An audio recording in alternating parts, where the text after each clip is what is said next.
오늘 말씀 제목은 그의 선택이라고 한번 지어봤습니다. So I titled today's message, His Choice. 어떤 부모가 자녀에게 말합니다. 딸아, 아들아, 사랑한다. Daughter, son, I love you very much. 그러자 자녀가 이렇게 대답합니다.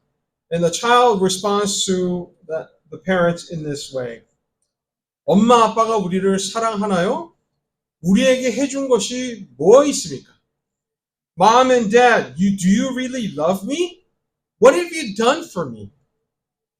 만약 여러분들의 자녀가 여러분에게 이 같은 말을 한다면 여러분의 마음은 매우 아프실 것입니다. 그렇죠? Now, if you have heard such saying from your own children, then you would have been heartbroken. 혹시 그것이 아니라면 여러분 또한 여러분의 부모님에게 이 같은 말을 해 그들에게 상처를 주신 적은 없으십니까?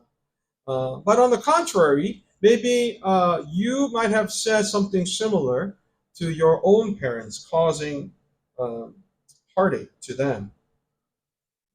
이 같은 상황을 우리가 상상만 해도 마음이 찢어질 듯 아프지 않습니까? Just thinking about that kind of discussion or conversation does not make your heart sink. 그런데 왜 우리는 주를 믿는다고 하면서 하늘에 계신 아버지께 이 같은 태도를 보이며 사는지 한번 깊게 생각해 보자는 것입니다. Now, if we think our own parents or we ourselves as the parents get hurt by such sayings, then I want us to think, why is it that we feel like, or we possess an attitude to say that it is okay to cause hurt to our God in heaven? 하나님이 나에게 해준 것이 뭐가 있어? 라는 생각이나 태도로 우리가 살아가고 있는지는 않느냐는 것입니다. I'm wondering, I'm helping you to ask yourselves, haven't you ever asked God, what have you done for me? And lived your life thinking in that manner, possessing that kind of attitude. 성도 여러분, 오늘 본문이 기록된 말라기서는 이스라엘이 바벨론에서 유배 생활을 마치고 유다로 돌아와 산지 언 100년이 지난 날을 배경으로 하고 있습니다. Now, today's passage derives from Malachi, which was written about 100 years after Israel had returned from living in exile in Babylon. 에스라와 느헤미야로 무너졌던 예루살렘 성벽과 예루살렘 성전을 지은 후로 추정하고 있습니다. It is assumed or estimated that this was written right around the time when the wall of Jerusalem was rebuilt and right around the time when the Jerusalem temple was rebuilt as well. 과거의 끔찍하고 지독한 날들은 다 지나가고 삶은 이제 예전처럼 정상적으로 돌아오고 있었습니다. The horrid past has now went away. The difficult life has subsided and things were getting back to normal. 그렇다고 하면 하나님을 더 붙잡고 더 신실하게 살아가야 하는 예상과 기대와 달리 이스라엘은 변하지 않은 채 예전의 죄된 모습을 다시금 살아가고 있었습니다. If that were to be the case, then wouldn't you think or wouldn't you have thought that people of Israel would have regained their faith in God to be much more faithful, loyal, and sincere to God? But instead, they were backtracking once more, living old ways of life, which was against God's ways, which was life of sin. 그래서 1절에 이렇게 기록하고 있는 것입니다. That is the reason why the author says this in verse 1. 여호와께서 말라기를 통하여 이스라엘에게 말씀하신 경고라. A prophecy, the word of the Lord to Israel through Malachi. 저는 이 예언의 말씀이 오늘 우리에게도 적용된다고 믿습니다. I firmly believe what was said long ago through Malachi is still relevant and applicable for us today. 여러분, 코로나 바이러스 팬데믹 때가 기억나시죠? Do you all recall the time we spent through the coronavirus pandemic? 2020년부터 2023년까지 이어진 사태로 온 인류의 생존이 위협에 처했던 그런 날들이었습니다. 그렇죠? It started back in 2020 and lasted all the way through 2023, causing a risk of entire humanity disappearing. 당시 대면 예배자들의 수는 줄어들었지만 온라인으로 참여하는 예배자들은 증가했다라는 기록이 있습니다. 많은 교회들이 문을 닫았지만 영상으로 예배를 드리는 사람들은 더 많이 늘었다는 얘기예요. 그런데 팬데믹이 끝나고 나서는 예전의 삶으로 돌아가는 사람들이 얼마나 많이 있었습니까? 그렇죠? But after the pandemic has ended, we also witness many people going back to their own ways, right? Old ways.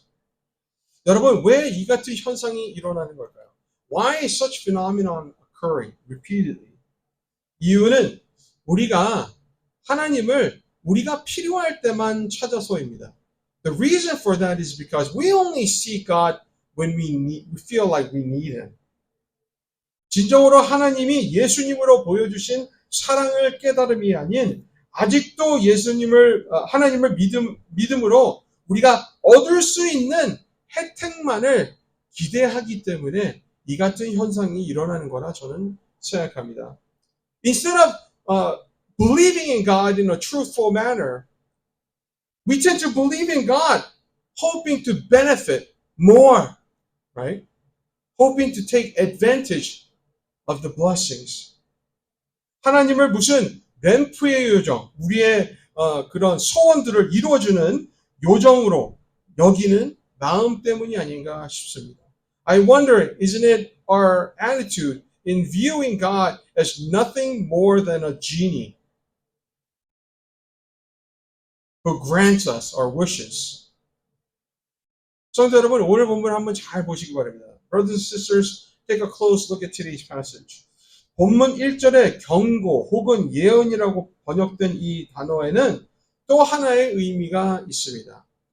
The word prophecy that is written in today's passage, verse 1, has another meaning behind it. 그것은 바로 부담이라는 뜻입니다. Another meaning to this word is burden. 말라기 선지자는 나의 사자라는 자신의 이름의 뜻처럼 하나님의 말씀을 온전히 전해야 한다는 마음의 부담을 가지고 이스라엘에게 전했습니다.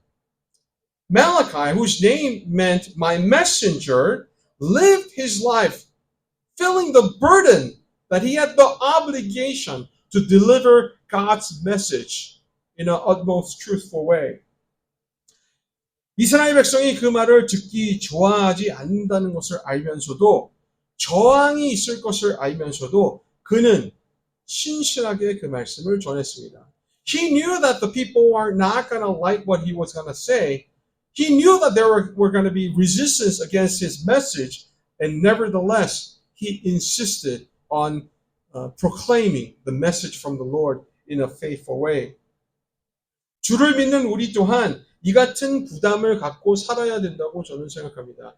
I firmly believe that we as believers of our Lord and Savior Jesus Christ, we need to burden ourselves with the same type of obligation.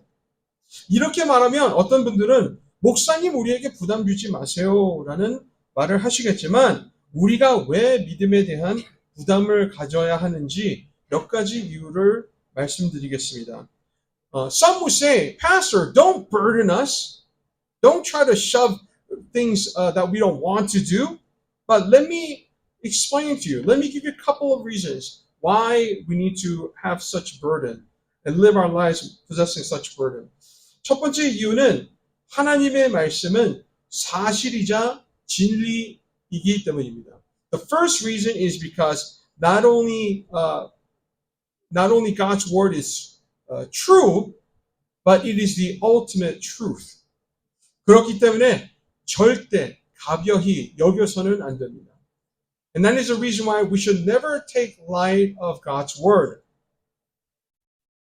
가볍게 여기지 않는다는 것은요, 반드시 실천해야 한다는 것을 전제하고 있습니다.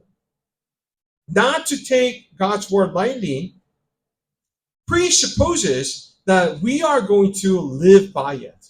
We're going to obey it. 그것이 첫 번째 이유입니다. That is the first reason. 하나님의 말씀은 진리이기 때문에, 사실이기 때문에. The first reason is because God's word is the truth, the ultimate truth. 그리고 두 번째 이유는 하나님이 예수님으로 우리에게 보여주신 사랑과 은혜는 진정, 놀라운 것이기 때문입니다. And the second reason I would like to relate to you is because the love that our Lord and our God has shown us through Jesus Christ is truly an amazing love. 이 놀라운 사랑과 은혜로 우리는 죄에서 자유를 얻게 되었습니다. Through this amazing love and grace, we have been free from the slavery of sin. 죽음에서 다시 살게 되었고 영생을 얻게 되었습니다. 그렇죠? We have been given a new life, an eternal life. 평생 갚지 못할 빚을 탕감받았잖아요. 그렇죠? We have been written off of the debt that we could have never been able to pay off by our strength. 그리고 새로운 삶을 살 수 있게 되었지 않습니까? And haven't we been offered a new life to live? 이 같은 사실을 믿는데도 변함이 없다는 것은 진정으로 믿지 않는다는 것과 같다고 저는 생각합니다. Now, having said all of this, if our lives are still unchanging, then I would have to say that the faith that some of us might possess may not truly be, in fact, faith. 반면 진정으로 믿는다면 부담이 안 될 수가 없죠. On the contrary, if we truly believe the amazing love and grace that our Lord has shown us, then that in itself should be a burden. 여러분, 누가 우리에게 작은 선물을 줘도 우리가 다시 되갚으려고 하는 것이 우리의 마음 아니겠습니까? 그런데 누구도 줄 수 없는 귀한 보물을 주셨는데 우리의 마음 속에서, 우리의 삶 속에서 아무런 반응이 없다는 것 말이 됩니까? 안 됩니까? If someone gives us a small gift out of their heart, out of their kindness, if you are an average person, then you would you would take that as a burden to pay back, to give back something of a nice gift back to them, right? Now, if that's how we feel amongst people, then why do you suppose that with what our Lord has done for us, we shouldn't feel burdened to respond or pay back or make an attempt to respond to it? I don't think that makes sense. 이러한 이유로 주를 믿는 자들은 그의 사랑에 대해, 그의 은혜에 대해 부담을 갖고 살아야 합니다. And this is a reason why for those who put their trust and believe in the Lord and Savior Jesus Christ, you should live your lives possessing burden to live the rest of your life responding to this love and grace. 부담을 가져야 하나님의 말씀을 그리고 예수님으로 보여주신 사랑과 은혜를 보답하며 살고 나누어야 하는 의무감을 갖게 되지 않겠습니까? Isn't it by burdening ourselves with God's love, His grace, that we're going to feel obligated to live according to it? 솔직한 말로 우리가 하나님의 사랑과 은혜에 대해 부담을 갖고 살지가 않으니까 우리의 삶에 변화가 없는 건 아니에요? Are our lives unchanging because we don't feel any burden at all? By listening to how amazing, how great our Lord and Savior's love and grace is. 그렇게 부담이 없이 사니 주일 예배 한 번 드리는 걸로 내가 신앙생활을 다 하고 있구나 라고 생각하는 건 아니겠습니까? And isn't it because we don't feel burdened with God's word and His love and grace that we feel like attending church worship once a week is suffice for me to say, oh, I'm living a life of faith. 성도 여러분, 학생들이 공부를 잘해야 되는 부담을 갖고 살아야 됩니까? 안 살아야 됩니까? Brothers and sisters, a student, should they possess a burden within themselves to better in studies? Is that a burden that they should take on or not? 직장인들이 열심히 일을 해야 한다는 부담을 갖고 살아야 합니까? 안 해야 됩니까? Shouldn't a worker possess a burden to better, to work in excellence, to better themselves? 운동선수가 내가 열심히 하고 잘해야 된다는 부담을 갖고 살아야 성공할 수 있습니까? 없습니까? Shouldn't an athlete burden themselves to try to do their best to succeed? Should that be their burden?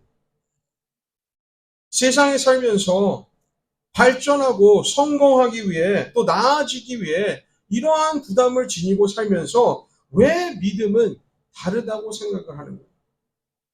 If we live our lives burdening ourselves to do better, to improve, to succeed, then why are we thinking that the same principle doesn't apply to our life in faith? 부담이 있어야 정신을 바짝 차리고 사는 건 아니겠어요? Isn't it through the burden that you maintain focus? 부담이 있어야 허튼지를 안 하는 것 아니겠어요? Isn't the burden makes you not make mistakes? 부담이 있어야 목적을 향해 나아갈 수 있는 것 아니겠습니까? Isn't it because of the burden that we have in ourselves that we try to achieve the goal and the purpose that we have set? 여러분 개인을 위한 부담, 교회를 위한 부담, 영원 구원과 복음을 위한 부담을 반드시 가지시길 바랍니다. 아멘? I hope and pray that you possess burden for your own betterment. You possess burden to better our church. You possess the burden for the sake of saving souls, spreading the gospel. May that be your burden. Amen? 이 같은 일을 우리가 추진을 한다면 그러면 반드시 우리는 더 나은 신앙인으로 거듭날 수 있을 거라 저는 장담합니다. If we do that, then I could reassure you that we will grow up to be a mature Christian, mature believers. 성도 여러분, 말라기서는요, 6개의 신탁, 혹은 문답, 혹은 하나님의 반박으로 구성되어 있다고 말할 수가 있습니다.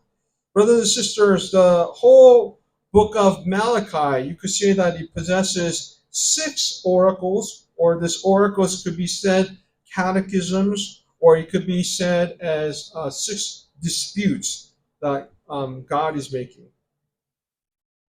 이 중 첫 번째 신탁, 혹은 문답, 혹은 반박이 바로 오늘 본문 2절로 5절 말씀 내용입니다. And amongst the 6, today's passage, today's verses 2 through 5 is the first. 무슨 대화가 오가는지 2절을 함께 볼까요? Let's take a look at verse 2 to find out what is happening, what kind of dialogue is happening here. 함께 읽습니다. 여호와께서 이르시되 내가 너희를 사랑하였노라 하나 너희는 이르기를 주께서 어떻게 우리를 사랑하셨나이까 하는도다. 나 여호와가 말하노라 에서는 야곱의 형이 아니냐 그러나 내가 야곱을 사랑하였고. 아멘. 앞서 서론에 말한 내용과 좀 유사한 내용이 나오지 않습니까? Don't you kind of get a sense that something similar to what I've introduced, said during the introduction, comes about? 하나님이 우리를 사랑하신다 말씀하셨는데 그의 백성인 이스라엘은 하나님이 우리를 어떻게 사랑하셨냐고 반박하는 것을 우리가 볼 수 있죠. 그렇죠? Our Lord, our God Almighty Himself is telling Israel that He loves them. He loves them very much. And in turn, His people are saying, how have you loved us? Right? That's a challenge. That's a doubt that they're demonstrating. 여러분, 당시 바벨론 유배 생활을 마치고 돌아와 어렵게 예전의 삶을 되찾게 된 이스라엘 백성들의 입장을 이해하지 못하는 것은 아닙니다. I'm not trying to say that everything was good and happy dandy with their lives. I know that they have recently returned from living in exile, living in imprisonment, and then they have returned. They have returned to find out that their whole livelihood, their whole country was demolished. And they worked very hard to rebuild everything, including the walls and the temple. So I understand their position. 그런데 하나님의 선민이라고 믿어왔던 백성들이 바벨론에 의해 나라가 멸망하고 하나님의 임재를 상징하던 성전 또한 무너졌을 때 하나님에 대한 실망 또한 얼마나 컸었을까요? 그렇죠? Not only that, when they had returned from exile, there was nothing, right? Their whole nation was demolished. Their capital city has been demolished. And the temple that represented God's presence with them, God with them, was demolished. So how could anyone think that God loved them? Right? 이해가 되죠. 이 같은 마음가짐, 우리 삶에 또한 우리의 삶이 어렵거나 힘들 때 하나님을 향해 표출하는 그런 실망감, 그런 좌절, 그런 것들과 같지 않습니까? Is it not the same as when we feel disappointed by God? We want to believe God. We know He's alive. We know that He's with us, and yet our life is so difficult, so hard. It's so hard that you begin to wonder, God, do you really love me? Are you truly with me? 이러한 이유로 이해가 돼요. So I understand where they're coming from.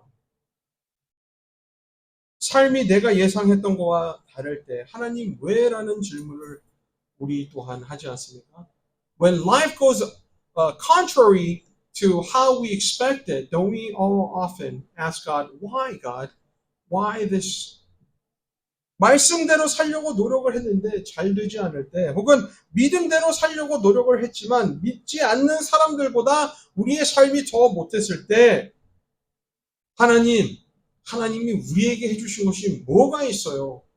라고 우리 또한 질문하지 않냐는 거예요. When we live our lives trying to live up to God's word, obeying His word, when we try to live our lives by faith, and yet our life seems to be lesser than that of a non-believer, does that put you in a position to question God and His love by saying, God, what have you done for me? What have you done for me? 이 같은 질문이 바로 이스라엘 백성들이 어떻게 우리를 하나님이 사랑하셨냐고 반박하는 거랑 같다고 말씀을 드립니다. So this is the same type of dispute that the Israel was raising against God, saying, when God said, I love you very much, them in turn saying, how have you loved us? It's the same thing. 성도 여러분, 우리가 입으로는 믿는다고 하면서 삶으로는 보이지 않을 때마다, 그 삶이 보이지 않을 때마다 우리는 하나님이 우리에게 향하신 사랑을 이같이 반박하고 있다는 사실을 꼭 기억하시기 바랍니다. Whenever we live our lives against how God has told us, then we are doing the very thing that Israel was doing to God.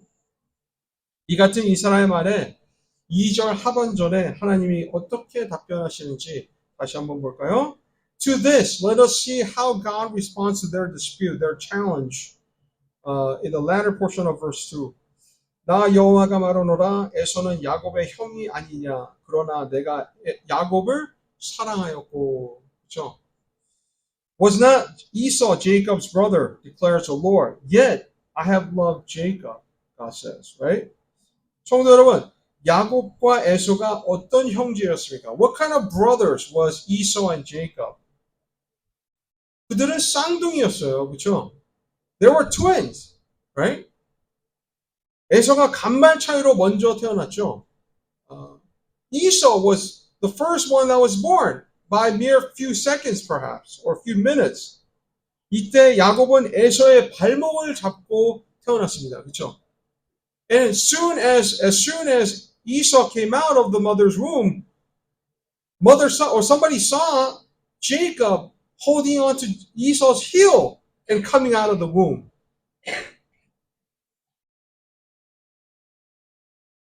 그렇죠? 여기까지는 뭐 크게 뭐 좋고 나쁨을 따질 수가 없죠. You can't really tell who's good, who's right or wrong by just that, right? 그리고 나중에 에서가 자신의 장자에 대한 권리를 소홀히 여겨 이삭의 축복을 받지 못하게 되었지만 야곱 또한 착한 사람은 아니었잖아요. 그렇죠?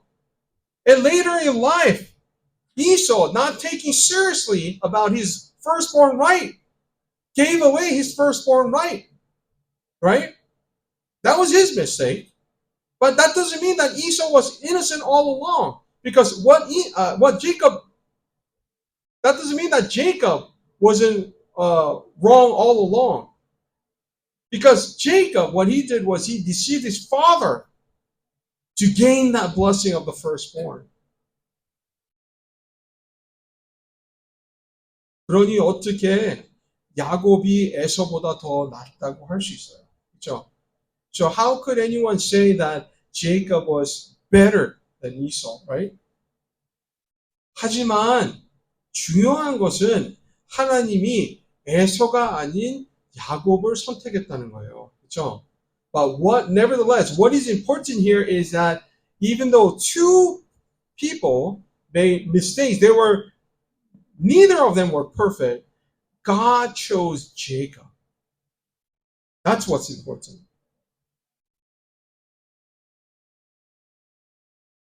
이것을 우리는 하나님의 은혜라고 하는 거예요.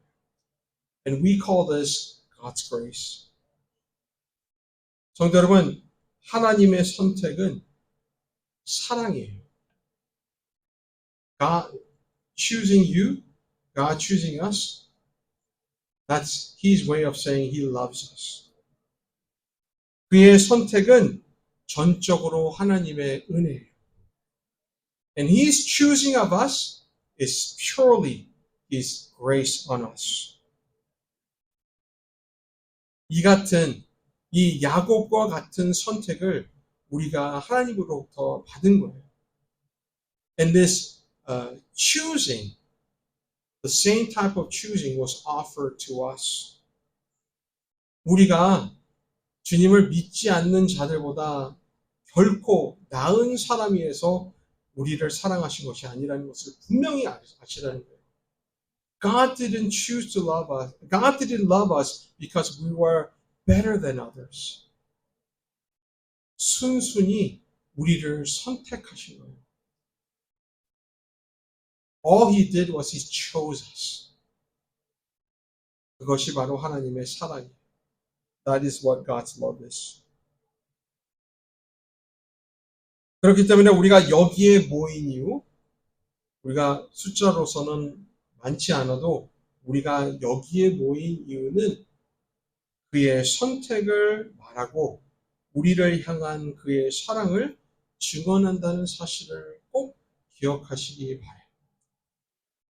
So, regardless of our numbers, our size, of those who are gathered here, the fact that we are gathered here is the testimony that God has chosen us.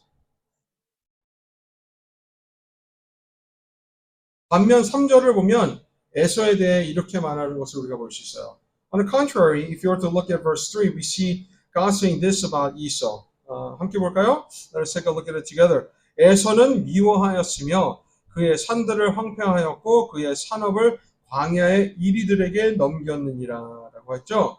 이 말씀을 보고 어떤 분들은 어떻게 사랑이라고 하는 하나님이 누군가는 사랑하고 누군가는 미워할 수 있느냐고 질문할 수 있지만 여기 이것에 대한 답은 제가 워런 위어스비라는 목사님의 말로 대처하겠습니다.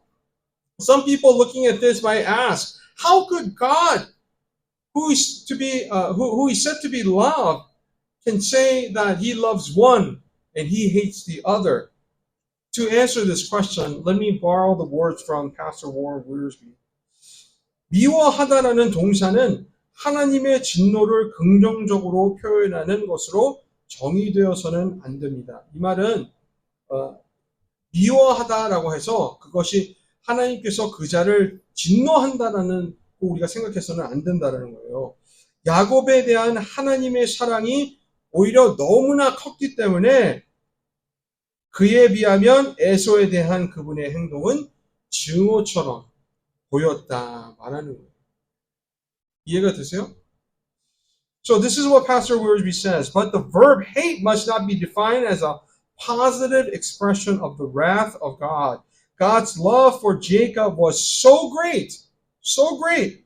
In comparison, his actions toward Esau looked like hatred.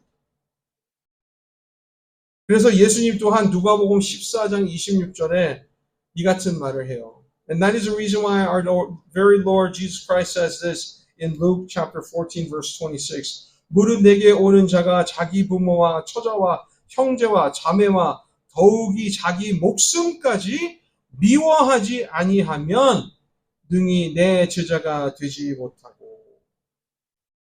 Jesus says, if anyone comes to me and does not hate father and mother, wife and children, brothers and sisters, yes, even their own life, such person cannot be my disciple, he says. 그러므로 하나님의 사랑은 그의 선택을 의미한다는 것입니다. And therefore, God's choosing of us means that He loves us. 반면 그의 선택을 받지 못한 자들인 에서의 후손인들인 에돔이 4절 상반절에 이렇게 말하는 것을 우리가 볼 수 있어요. But on the contrary to what he says, the Edomites, who are the descendants of Esau, saying this in verse 4. 에돔은 말하기를 우리가 넘어뜨림을 당하였으나 황폐된 곳을 다시 쌓으리라. Edom may say, though we may have been crushed, we will rebuild the ruins. 우리는 하나님의 사랑을 알지 못하는 사람들이 에돔이 말하는 것처럼 말하는 것을 볼 수 있어요. 그렇죠? 하나님 없이도 우리는 살 수 있어. 하나님 없이도 우리는 행복할 수 있어. 하나님 없이도 우리는 성공할 수 있어. 이런 말들을 하죠. 그래서 모든 것들이 자신들의 노력과 헌신으로 이루어졌다고 믿는 것을 우리가 볼 수 있어요. And that is the reason why we can see them being confident, being arrogant in their achievements, in their successors.